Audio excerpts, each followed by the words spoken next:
I want to tell you a true story, a story about how an ordinary person lived an extraordinary life. This story will completely change how you understand ability and destiny. Most people spend their entire lives waiting for one thing, waiting for proof.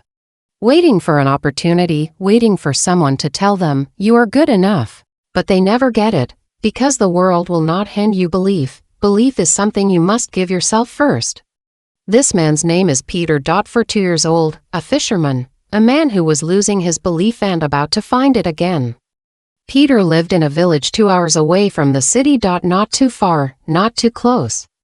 Not far enough to fully feel the city's energy, not close enough to escape the village's silence. Every day, he woke up at 4 a.m., rowed his boat, cast his nets, pulled them in, and went home. 20-8 years. He was very good at fishing. No one in the village understood the water currents or fish patterns better than he did. But the problem was who didn't know how to fish. The price of fish hadn't increased in 10 years. His income was just enough to survive. His eldest daughter got into a top middle school in the city. The tuition was twice the family's annual income. His son wanted to learn auto repair and needed money for tools. Peter said nothing. He simply ate in silence, then went to the river. Because he didn't know how to say, "Dad can't do it." He had grown used to telling life, "I can't do it." He had said it for over 20 years. So many times that he believed it himself. One day, a woman named Ella moved into the village. She came from the city to take care of her sick father. She opened a small restaurant, not big, but clean and refined. Peter's wife went to help there. When she came home, she kept saying, "That woman is different." Then Ella came directly to Peter. "I need you to deliver fish to me every day. Fresh ones, the best ones. I'll pay 30% more than the market price.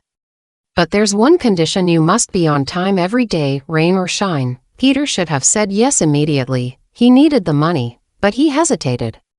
"What are you afraid of?" Ella asked. "What if I can't do it? What if it rains heavily? What if the current changes? What if?" Ella cut him off, her tone calm but sharp. "There is no what if. Problems will definitely happen. The question isn't will something go wrong, the question is, when it does.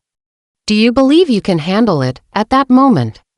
Peter was stunned. Not by Ella but by the emptiness inside himself. That emptiness had never contained the thought, "What should I do?" Only, "I can't do it." That night, Peter couldn't sleep. He thought about his daughter's last report card, straight A's. She worked so hard just to leave this village. He thought about his son secretly checking the price of tools online, then quietly closing his phone.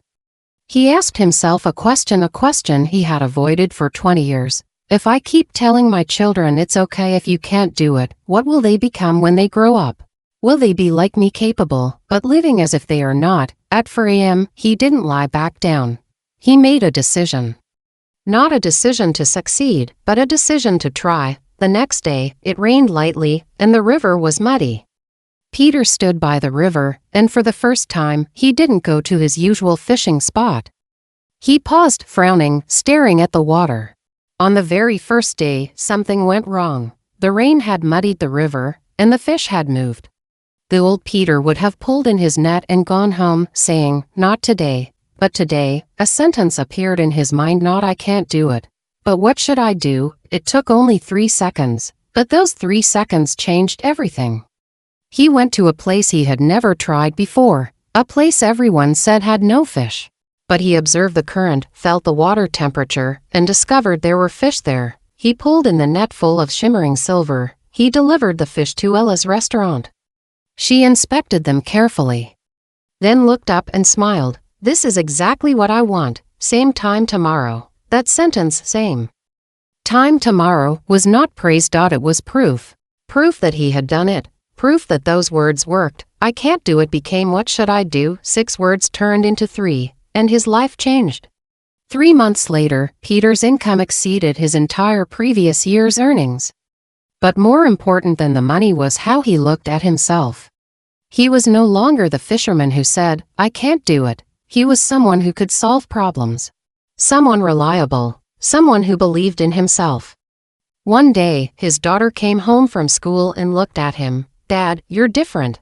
How am I different? You used to walk with your head down. Now you hold it up. Peter gently touched his daughter's head. Sunlight streamed through the window. Later, Ella came to him again. Have you ever thought about starting your own business? Supplying more restaurants.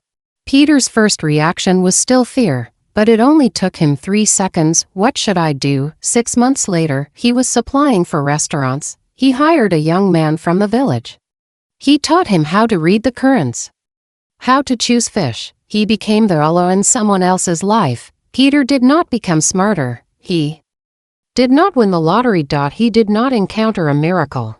He only changed one thing. He stopped telling himself, I can't do it. He started asking himself, what should I do? Most people believe success brings confidence, and confidence brings action. But the truth is, action brings confidence, and confidence brings success. And the first step to action is to replace I can't do it in your mind with what should I do? This story is not about a fisherman. It's about you. There is something in your heart that you've wanted to do for a long time. You tell yourself, I'm not good enough, it's too late, what if I fail? But today, I just want to ask you the same question Ella asked Peter. The question is not whether something will go wrong. The question is, when it does, do you believe you can handle it? I know there is an I can't do it inside you. Write it in the comments. Then, next to it, write what should I do, even if it's just a small change. Today, what is the first thing you will start asking? What should I do? Peter did it. So can you. I'll be waiting for you in the comments.